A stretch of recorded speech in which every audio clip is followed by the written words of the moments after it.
What's up, guys, gals, friends, foes, and haters?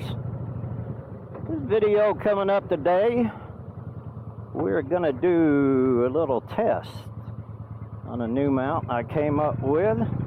Got another type of suction cup.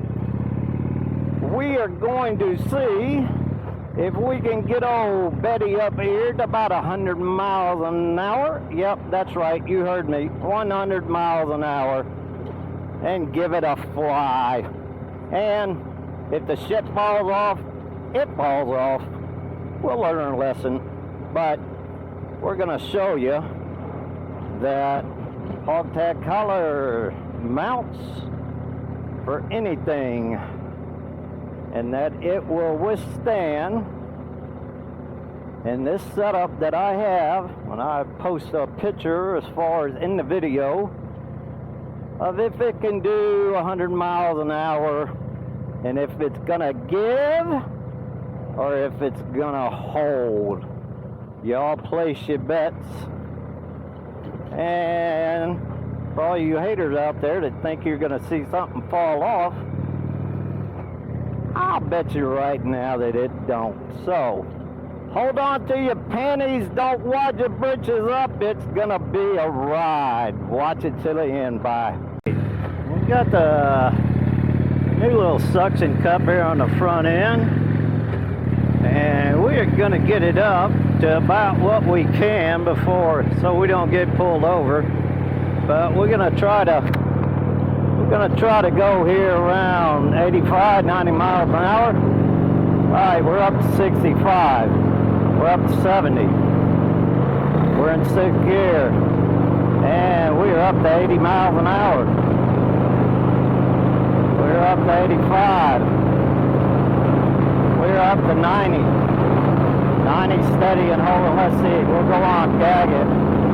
All right, guys, that's 100 miles an hour. Woo! Damn, wind is a-blowing.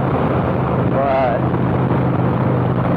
that's the Insta 1R with my 360 mod on it.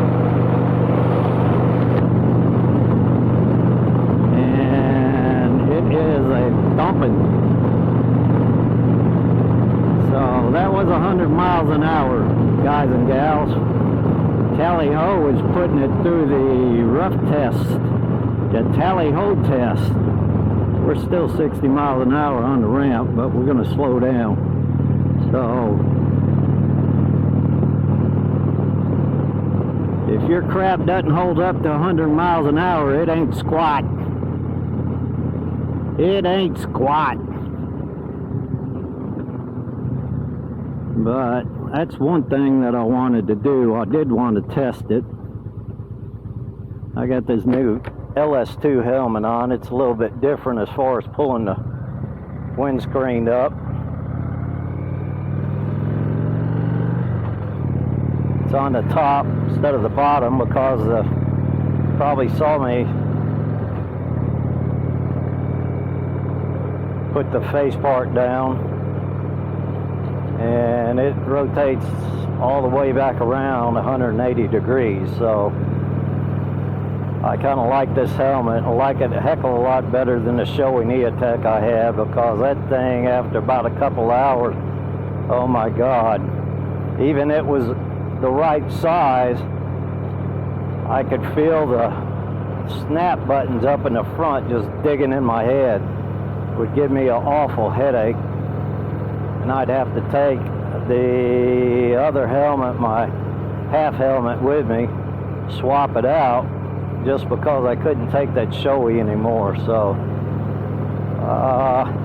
so far I think this helmet's pretty good. It's got good ventilation. It's about 87, 88 degrees out here in the south today. We do have relatively low humidity. So I don't know. The only thing that I don't like about the suction cup is that it's a little bit too large for some applications, and it might it might hold back on being able to use it, but unlike your Hondas, your GLs, your Goldwing, the 1800s, as much plastic that they have on those bikes, I don't see where this wouldn't fit. I'd like to try to source about a 3.5 to 4 inch cup instead of a 4.5 inch and go from there. I think it would be a little bit better, but from a rating, I know I tested another one out and I do like it, but it seems not to lend itself to being able to. I've got like a double type ball joint that I've been using from one manufacturer and I really like it. Nothing like your ones you're thinking about from Ram or the other ones, but I really like this one. It lets you swivel, 360 all the way around, so I'm really liking this. Like I said, the only downside is where you might be able to use this one. Now the smaller cup that I have tends to lend itself to fit a lot better in places, but the drawback is of putting a little bit more weight on it and doing what you need to do with it. It's fine for maybe having an inch riser off of it. That would be fine and dandy. I would see no problem with that. I have no problem with that myself, but you do know that how anal retentive I am, and I try to over-engineer